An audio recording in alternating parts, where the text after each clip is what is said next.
Hello, we are still in February. Book 31 is Dead Things Are Closer Than They Appear by Robin Wassley. This was a pretty good book. I gave it between a 3.5 and a 4. It kind of seems like it's a zombie book, but the reality is it is more complicated than that. The town that they're in has magic, and something happens and zombies are released. And really what's going on is many people in the town have magic. Some are guardians of the magic, and some just have it. And it really becomes a fight for good and evil. People who want to control the magic to take over the world, and those who just want to save the world. It goes, I think the pace is pretty good. And if you like kind of, it's obviously magic realism, zombie-ish, but again, the zombies is not as much of the book as you would think. I would recommend it. It was a good book to read.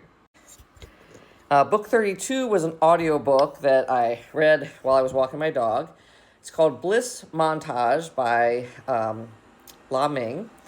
And it was a series of short stories that mainly focus on broken relationships, whether they're romantic or family, whatever. And the short stories were actually not bad. They were well written, a decent pace.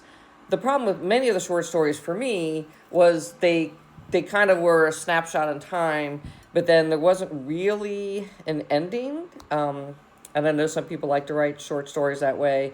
For me, I like a little more of an ending, so I gave it like a 2.5. It's really borderline recommend for me. And book 33 is As Long as the Lemon Trees Grow by Zolfa Katu. And if I don't pronounce your name right, I apologize. This book was really good. It's over 400 pages, and I read it in a day. It is the story of Salama, who is in Syria, and she is a doctor at a hospital, even though she only has a couple years of pharmacy school, because basically the dictatorship, kind of wiped out all the people who were doctors or intellectuals, that kind of thing. And it really gives you a snapshot of what it was like to live in Syria under Assad, who recently has been removed. But I think life is still very difficult.